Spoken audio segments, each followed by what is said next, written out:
Hey guys, Kevin over to S3 Suspension. Today we're going to be installing a street track setup on an E46, and we're going to be concentrating on how to set up or properly configure the divorced rear spring and shock.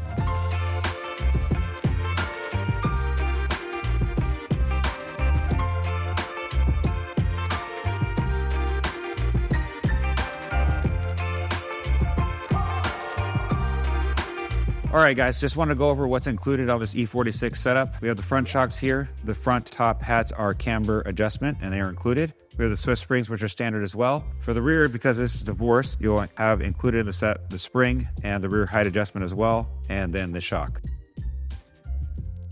Spring preload and height adjustment are separate. The shock is digressive valving, 32-way adjustable, and a monotube as well. What's also included in the box is the adjustment knobs for the shock. You'll have the locking collar adjustment tools, and you'll want to look out for your 2-year warranty card as well. It has information on that for you to look at. Now that we've gone over the details, let's get started on this E46.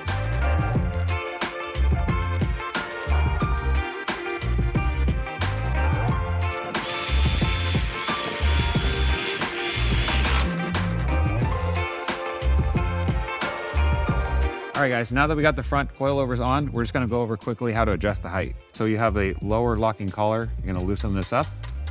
And to lower the vehicle, you're going to spin the shock body into this lower cup here to shorten the length of the shock to lower the vehicle.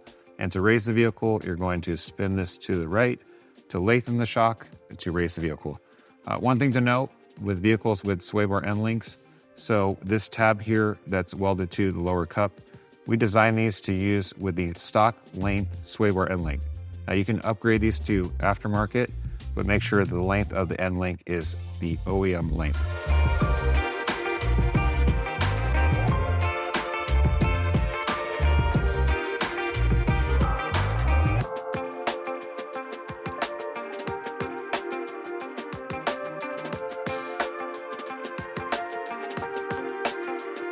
Just wanted to go over the divorced rear spring setup. We've been getting a lot of cars where someone has installed it. The car is really bouncy, and that's because they've put way too much preload on the rear spring and they haven't set it up. So the rear shock basically dictates the preload of the rear spring. So to set this up, typically what we do is we'll attach the top of the shock. We'll leave the bottom here undone. We will put the spring and the height adjustment in.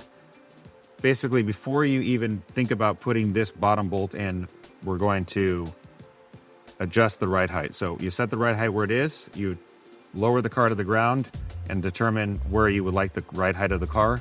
Once you've done that and the car is back up in the air, you're going to jack up control arm. You're going to put about 5 millimeters of preload on the rear spring itself. And once you've done that, then you can adjust the shock length here.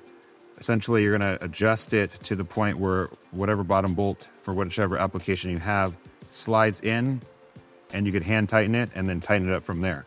So basically what that does is when you adjust the shock length here, it's going to, number one, dictate that the fact that when it's fully extended will not unload the spring here itself. So height adjustment is going to be this piece here. Some pieces you have to put them on the bottom of the spring. Sometimes you have to put them on the top.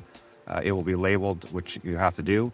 But basically to adjust the height, you're basically going to screw this down or screw it up to lengthen the total length with the spring. As far as preload goes, once this piece comes up, when you're jacking up the rear suspension, basically like I said, about 2 to 5 millimeters, just make sure that both rears are matching.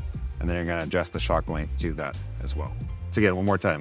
We put the spring in, adjust the ride height, leave this bottom bolt out, lower the car, make sure the ride height is where we want it. Once it's back up in the air, we'll basically jack up the suspension here, make sure there's about 2 to 5 millimeters of preload on the rear spring, and then adjust the shock length to that, where you can just literally slide this bolt in. That wraps up the video today on the BMW. Appreciate all your support and making it to the end of the video. Please check out our website at s3suspension.com or our IG at S3Suspension. Thanks.